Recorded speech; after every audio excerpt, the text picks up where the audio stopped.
from the historic campus of Hillsdale College in Hillsdale, Michigan, where the good, the true, and the beautiful are taught, nurtured, and honored. This is the Radio Free Hillsdale Hour, bringing the activity and education of the college to listeners across the country. Elites are institutions that determine the tenor of social expectations, don't value assimilation, and in fact reject the idea of assimilation. This is your host, Scot Bertram. Welcome to the Radio Free Hillsdale Hour, part of the Hillsdale College Podcast Network. That was Mark Krikorian. He is Executive Director of the Center for Immigration Studies, more at CIS.org. You can also follow him on X at Mark S. Krikorian. Mark joins us today to talk about an essay he wrote about assimilation here in the United States.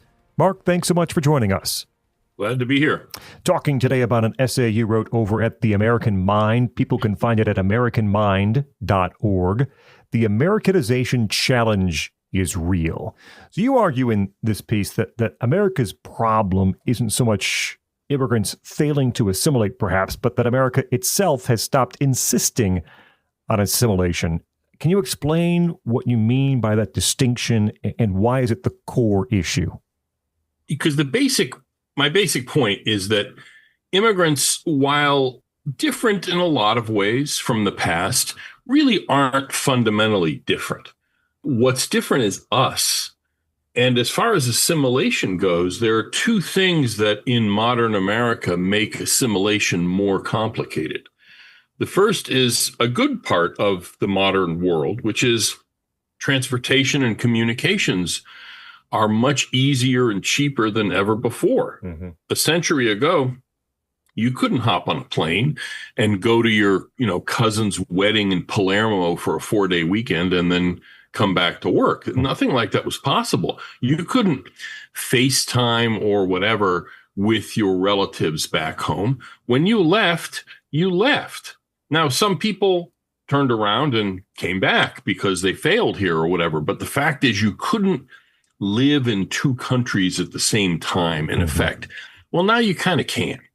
And that means that the necessary process of reorienting your emotional and psychological connections from one place to the other, from the old country to the new country, happens more slowly, less effectively, less thoroughly.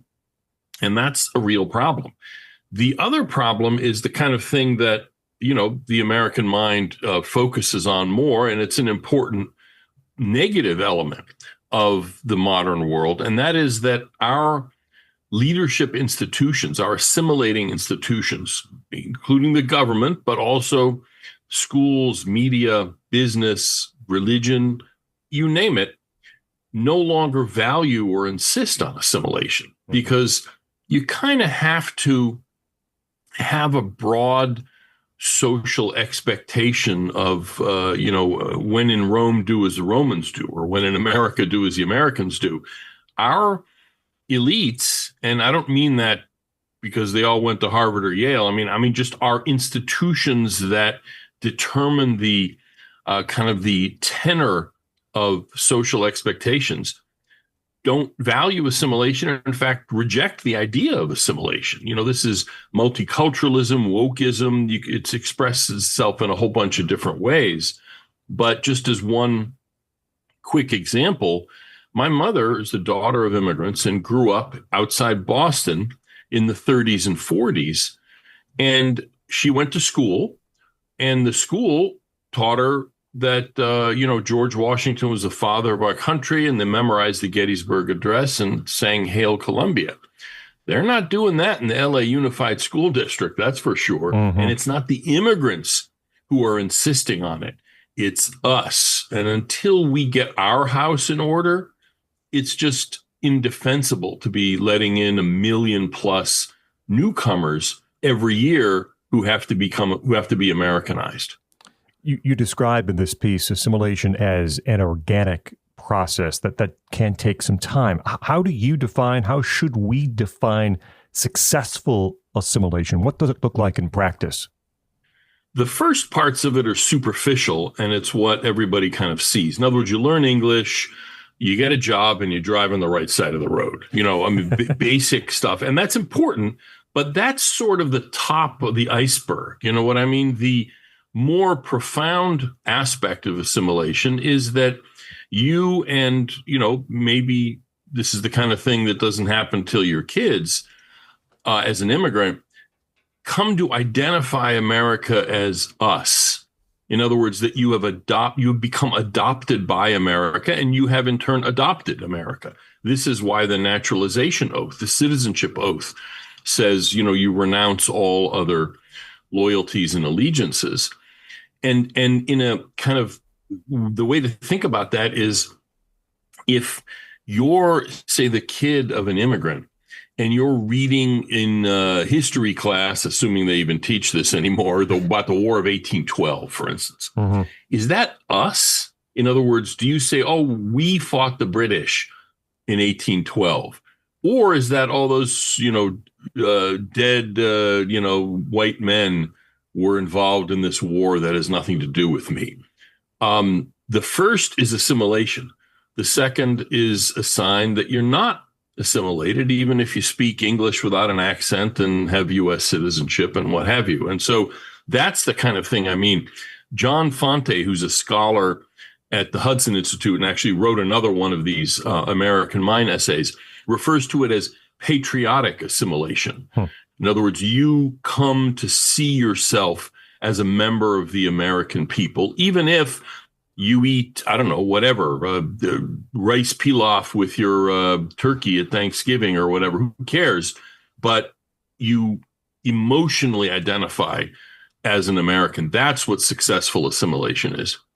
Talking with Mark Krikorian, his piece at The American Mind, americanmind.org, The Americanization Challenge is Real. On our institutions that you mentioned earlier, be it schools or government itself or media, what could be done better to promote Americanization? What would a healthier set of institutions do differently? That's a good question, because I don't know that this is something that can be kind of forced on them. But I mean, government, obviously, if you have a new government, a new administration, you can have a real change. And we're seeing that. And that can set the tone. It can change the tone, as it were, sort of a vibe shift, as they say.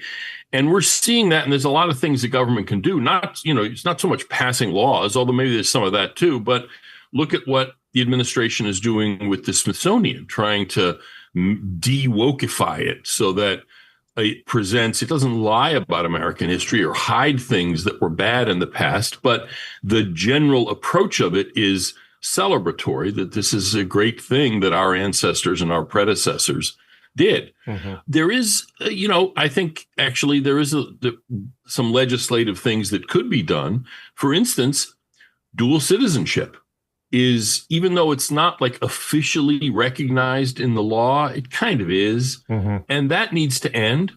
And, say that, look, if you vote in a foreign election, if there's, only citizens can vote in an election in Croatia or whatever, and you vote, well, that's some kind of offense. In other words, you get you get some kind of $1,000 fine or whatever it is, sending the message that, when you become an American, that's a real thing. And if you are, you want to run for office back in whatever, Malawi or Malaysia or something like that, where you came from, well, then, you may think twice about whether you really want to naturalize and become an American citizen. And that sends a broader message. It's sort of the magisterial function of the law, the teaching function of the law, not just for the people involved directly, but more broadly sending a message. In the essay, Mark, you call for cultural self-confidence. And I wonder if you think that it is, in fact, more difficult to Americanize our immigrants when at least a significant portion of Americans really are ashamed of being American. Oh, absolutely. I mean, that's the core problem. That's the source of multiculturalism and all the rest of that stuff, which is why in getting to solutions, the first solution has to be dramatic reductions in new immigration. In a sense, sort of the image I'd use is your bathtub is overflowing. The first thing you do is turn off the faucet, not start mopping the water while the faucet is still running. So, I don't mean turn off immigration, but dramatically reduce immigration, 50, 60, 70% cut. That's a whole other show to talk about what that would be involved. But the point is fewer newcomers. And then it makes it easier for us to sort of conduct a kind of cultural counter-revolution against the poison that started to spread in the 60s and continues to spread. You mentioned earlier about technology, be it FaceTime or other apps or even just cheaper air travel, has affected the way that immigrants can assimilate. I wonder if there's a way to turn that into an advantage, meaning can immigrants experience America and American culture more closely and easier through English language apps or greater exposure to U.S. media, easier connections to American culture? Could we make that happen?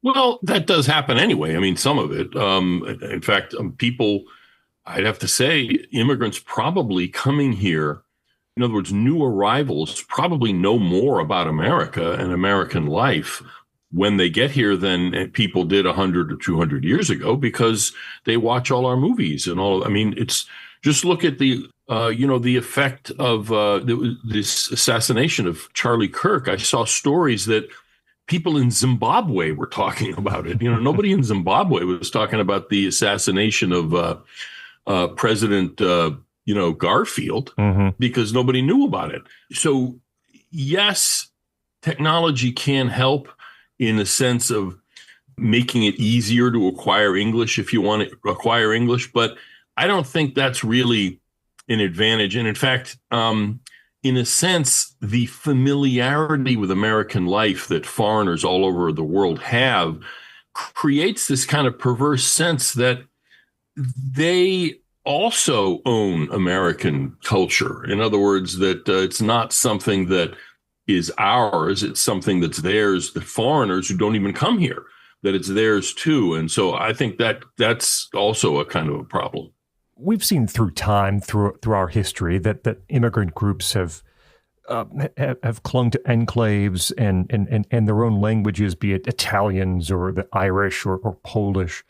Why do you think perhaps today's assimilation challenge is harder? I know we've talked a bit about this through the conversation, but from then to now, is there a fundamental difference? Yeah, I mean, human nature isn't different. That's the same.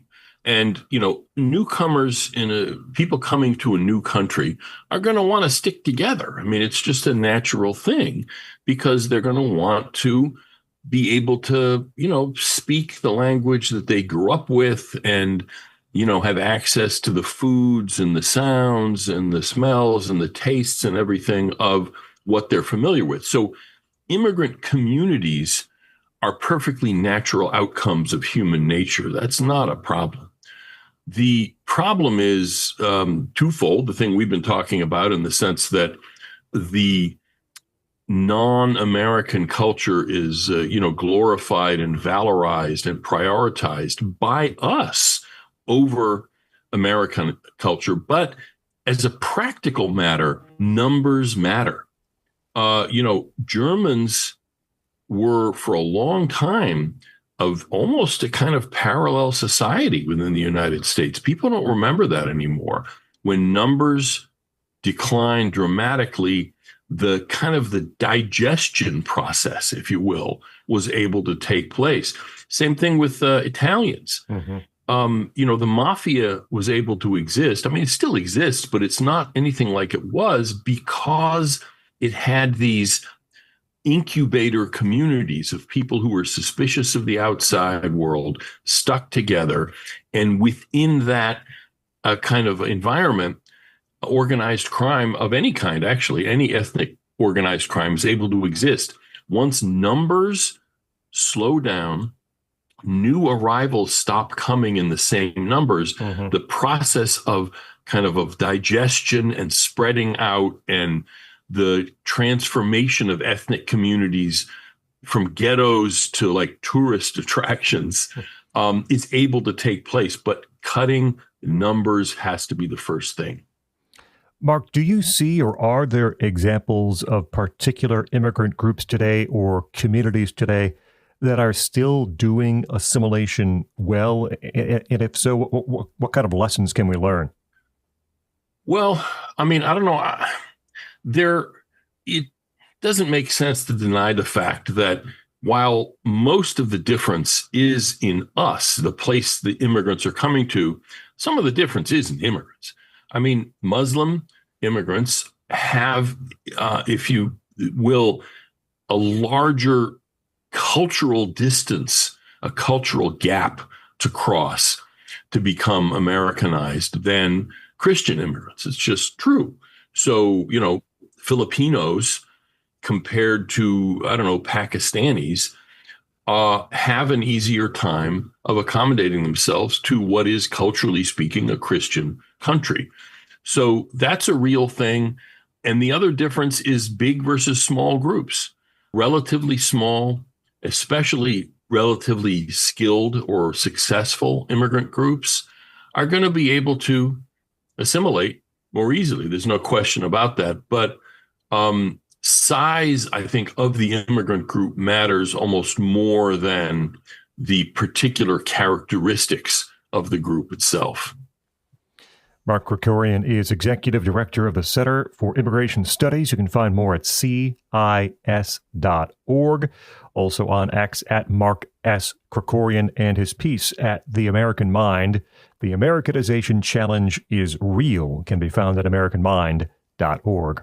Mark, thank you so much for joining us here on the Radio Free Hillsdale Hour. Happy to do it. Thank you. Up next, Christina Lambert from Hillsdale's English Department joins us. We'll talk about T.S. Eliot. I'm Scot Bertram. This is the Radio Free Hillsdale Hour.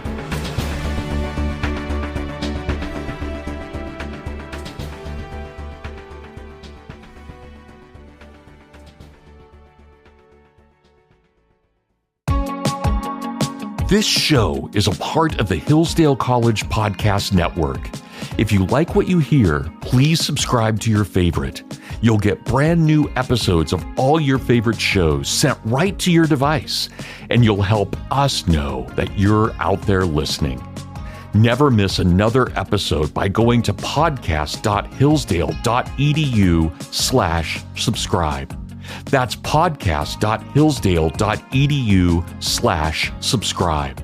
Or click the follow or subscribe button on Apple Podcasts, Spotify, or YouTube.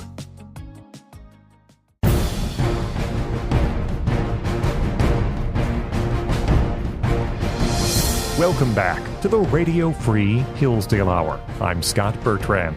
Be sure to find us on X at Hillsdale Radio and the Hillsdale College Podcast Network at HC Podcasts. We're joined by Dr. Christina Lambert. She is Assistant Professor of English here at Hillsdale College. Dr. Lambert, thanks for joining us. Thanks for having me, Scott. We're beginning a short series today covering the life and work of T.S. Eliot. And we like to begin these with a brief bio background segment on our authors. So we do the same with T.S. Eliot. Tell us, as we start, a little bit about his upbringing, his education. How did it influence his later writings?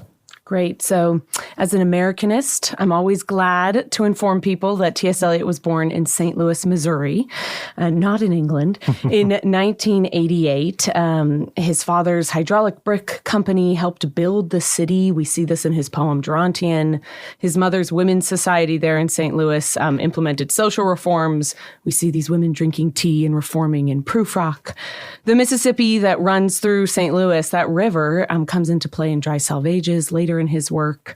And the place where he went sailing off the coast of Boston, Cape Ann, figures into that poem as well.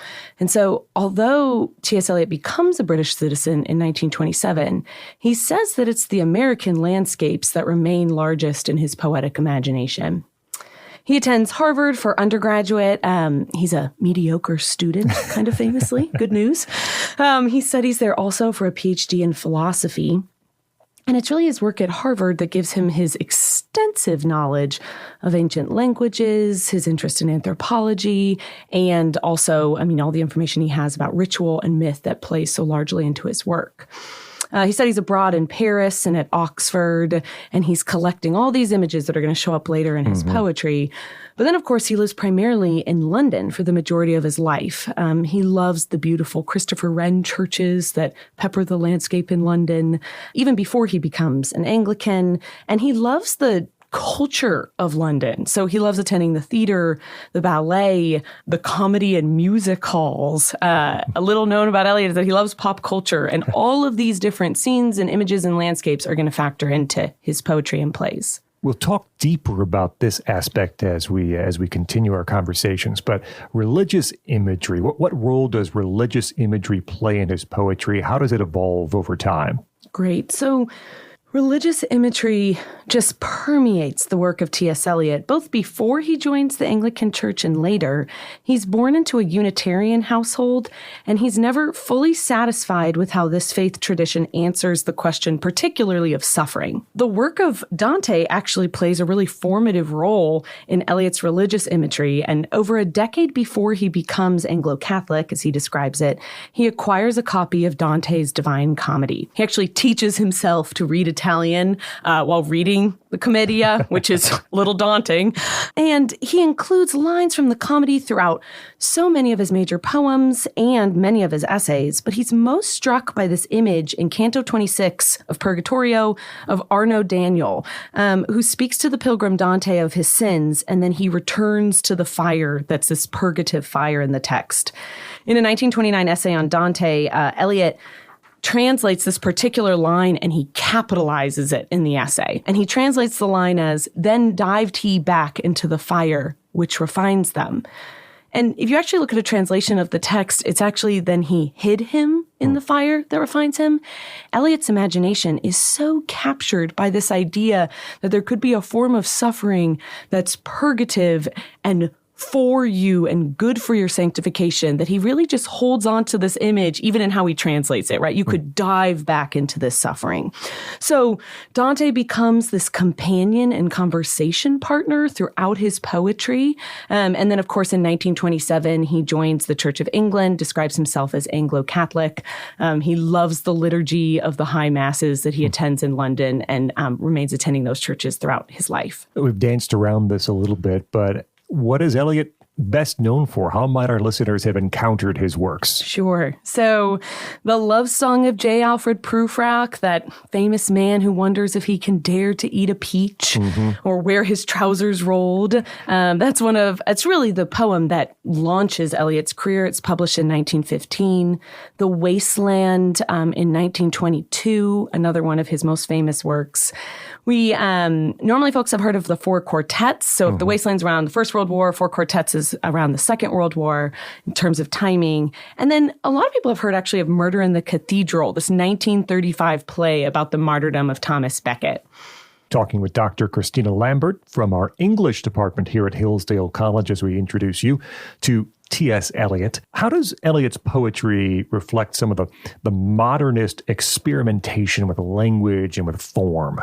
Yeah, so there's so many directions that we can go with this. Eliot exemplifies so much of modernist form. So I'm going to stick with three here. The first, free verse, right? So not traditional formal verse. He and Ezra Pound write a lot of theory of this particular kind of free verse that's breaking with form for in really intentional ways in order to convey a new kind of meaning, right? So for them, free verse has a lot of constraints because you're breaking for a specific purpose.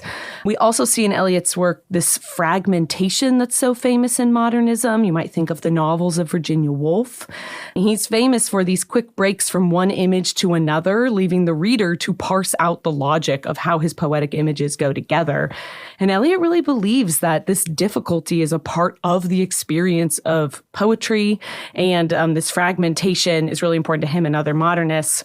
And I think another thing he exemplifies is this, of course, incorporation of myth.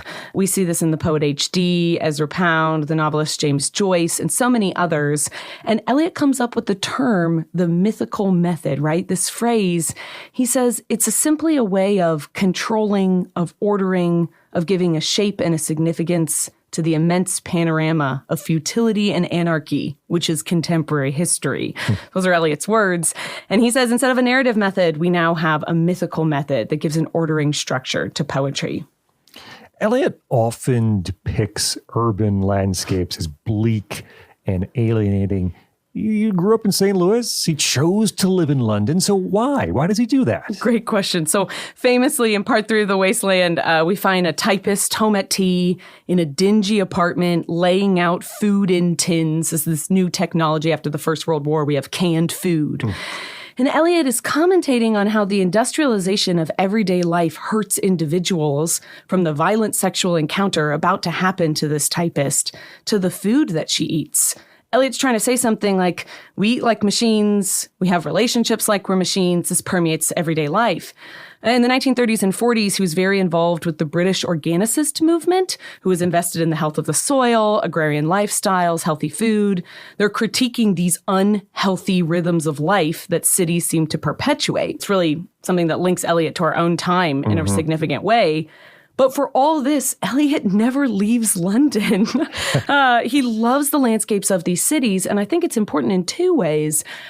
He's always interested in how we create rhythms and cycles of health for people living in urban environments, and he also sees these images of urban living as the sources for his art. So as dirty as the streets are that Prufrock walks, it's those streets that get to be transformed into the poem that we still are reading today. We're going to talk specifically in the future about the Wasteland and about the four quartets. Looking forward, though, how do we see Eliot's poetry influence later poets and perhaps even movements in literature? It's almost impossible to measure the reach of Eliot's poetry because it's so vast, and also because, as Eliot himself practiced and said, immature poets imitate, mature poets steal, right? So much of the influence we don't even realize is from Eliot, but a couple examples. Just his use of free verse, of breaking forms for particular reasons and effects. Of course, we see this in the work of 20th century poets. The poet Denise Levertov, an American poet, writes an oratorio about the martyrdom of Oscar Romero, and it's based off of Eliot's play, Murder in the Cathedral, about Thomas Becket. Muriel Rukeyser, another 20th century American poet, incorporates the Egyptian Book of the Dead into her gorgeous poem about the Hawk's Nest disaster in West Virginia. And she's using Eliot's mythical method in this new form of docu-poetry. You might also think of Gwendolyn Brooks, a famous poet of the Black Arts movement. She says that she studies Eliot and she reviews one of his books early in life to think about her progression of how she's learning about form before she develops her later style. And of course, we might think of Russell Kirk, who famously didn't love The Wasteland at first and winds up becoming friends with Eliot and writing a whole book on Eliot and the influence of his work. So one thing's for certain, a lot of thought about poetry and culture is not the same after Eliot. Let me ask quickly here as we wrap up this conversation. Eliot can be challenging, daunting to read. Is there a particular place people might want to start? Or alternately, is there a particular place people don't want to start their work with Eliot? So often what I say reading Eliot is the best place to start is with something that you're interested in. And there's really slim volumes of his work, so you can have just a single poem, just The Wasteland, just the four quartets, perhaps. And the key here is repetition. Read the poem. Read it again. Choose a selection of 5-10 lines. Ask why does he use this language in the first line? Why does he pivot to a new image in line 4? After you've read it a couple times, try listening to it. There's great recordings on Spotify of Eliot himself reading his poetry. And then follow up on a couple images or illusions that you don't understand, and then return to read the poem another time. Repetition is key here. All right. Dr. Christina Lambert, Assistant Professor of English here at Hillsdale College, as we begin our entry into the world of T.S. Eliot. Dr. Lambert, thank you so much for joining us. Thanks so much. Up next, John Seiffertt, Associate Professor in Computer Science, joins us to talk about Hillsdale's revived computer science program. I'm Scot Bertram. This is the Radio Free Hillsdale Hour.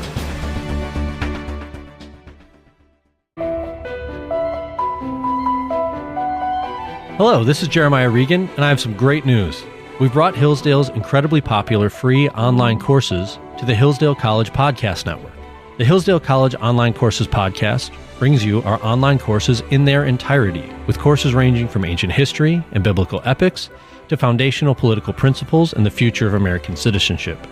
Follow the Hillsdale College Online Courses Podcast to hear new episodes every week with additional commentary and insights from our team. Go to podcast.hillsdale.edu to learn more. That's podcast.hillsdale.edu.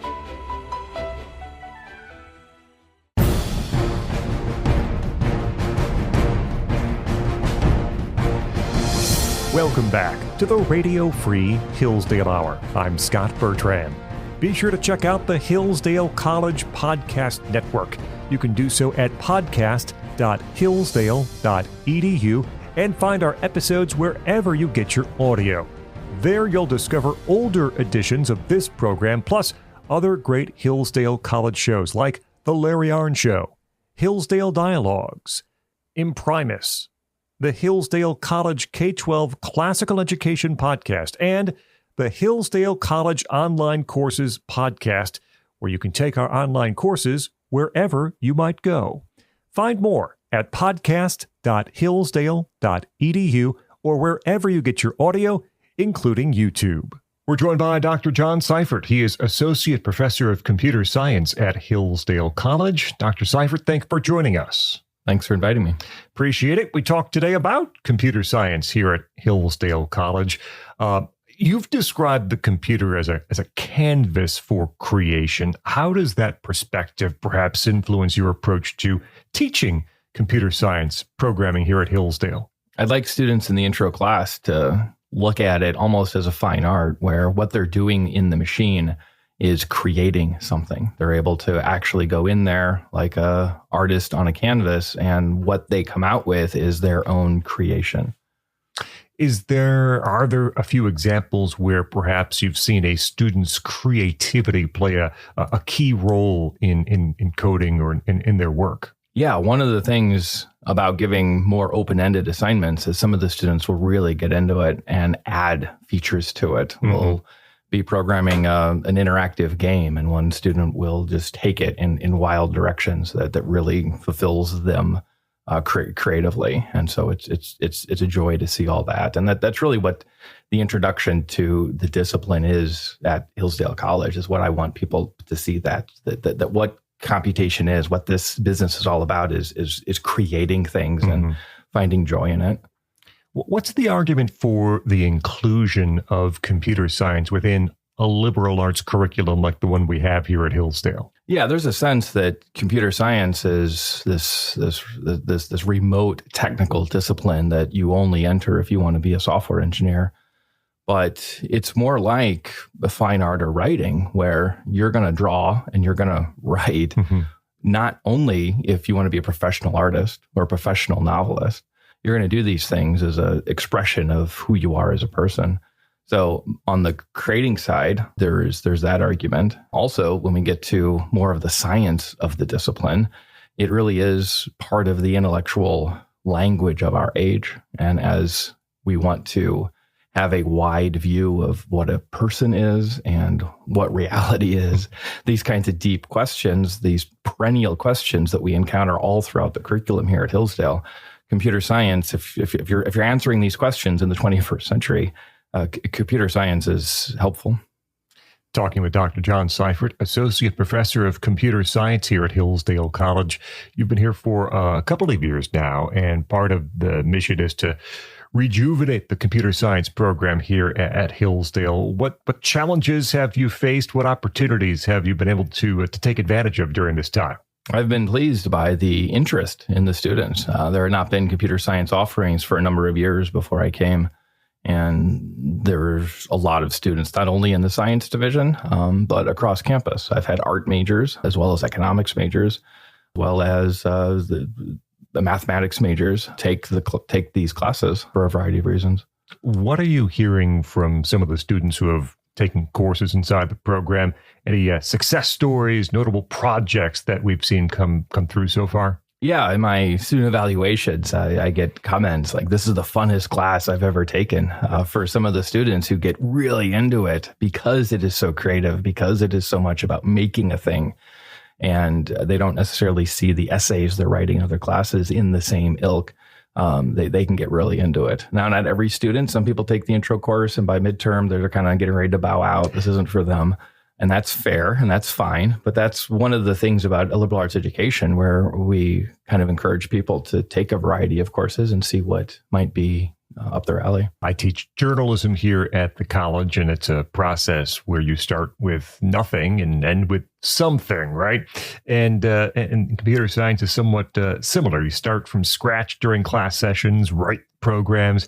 How does that approach and the hands-on approach to actually creating something benefit the student learning and engagement? It gives them an immediate sense of confidence that I can do this thing. You start with literally a blank canvas, and by the end of the hour, you've made a machine do something you never thought you could make it do before. And it's really wonderful. How do you foster an environment of, say, open discussion, spontaneity? It's a subject, computer science, that's sort of perceived as being rigid or very technical. How does the classroom experience with you sort of compare to what they might see in other classes? There is a lot of choice, especially as the first semester course progresses, in what directions one could take when designing a solution to a particular problem. So while the early going is really, as you say, technical and nuts and bolts, you have to learn how to use the tools, right? Like you would learn how to hold a brush in an art class.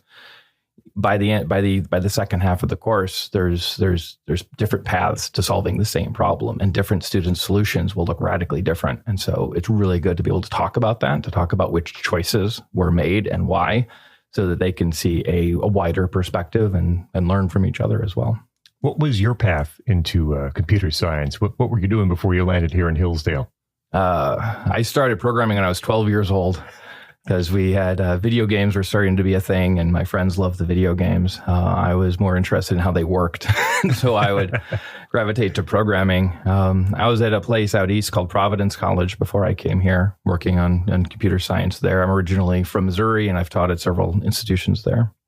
When we see perhaps some people losing jobs in this economy, there's kind of a, not a pejorative, but people shout out, learn to code, right? Does this ability, this computer science, this ability to code sort of open up a lot of doors for potential jobs, professions, ways to think about what you're doing next in life? I think it's certainly helpful overall as a person.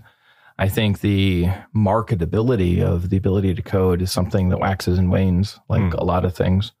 So I've had people come into my office when I taught at places that had a computer science major, and they're crying at their junior year. They just hated coding. So it's not for everyone. It's not something that you just go into and like are going to force yourself into it. But it certainly can open up a lot of doors. It's a lot like mathematics, right? There's a reason it's in the mathematics department as well. You don't have to necessarily be producing code for a living. What it does is it really helps you understand what software is. And we're going to be, I mean, unless you're blessed enough to be some hermit off in the mountain, you're going to be interacting with software and computers every day, constantly, the rest of your life. So having some sense of what it is and what's going on is tremendously helpful. What's your vision for, let's say, the near future and maybe the distant future of computer science here at Hillsdale? I would really hope that I'm able to communicate broadly to the campus that it is not just a techie-only field for people whose goal in life is to be a software developer. We have that path within the curriculum, but this intro class, I really hope I can frame it as a one-and-done course. People can come in there and gain some wonderful experience, be able to do a new kind of thing, and be able to see the world in a new kind of way. So if I can have that be the impression of what the beginning of the computer science program is here at Hillsdale, I'll count that as a win. Dr. John Seiffertt is Associate Professor of Computer Science here at Hillsdale College as we talk about, well, computer science here at Hillsdale. Dr. Seiffertt, thanks so much for joining us here on the Radio Free Hillsdale Hour. Thank you. That will wrap up this edition of the Radio Free Hillsdale Hour. Our thanks to Mark Krikorian from the Center for Immigration Studies. His essay is at AmericanMind.org. The Americanization Challenge is Real. We also talked with Dr. Christina Lambert from Hillsdale's English Department about T.S. Eliot and John Seiffertt from Hillsdale's Computer Science Department, talking about the revival of the computer science program at Hillsdale College. The Radio Free Hillsdale Hour is recorded at the studios of WRFH, the student-run radio station at Hillsdale College. Remember, you can hear new episodes every week on this station. You also can find extended versions of some of our interviews or listen anytime to the podcast. Find it at podcast.hillsdale.edu or wherever you get your audio. Until next week, I'm Scot Bertram, and this has been the Radio Free Hillsdale Hour.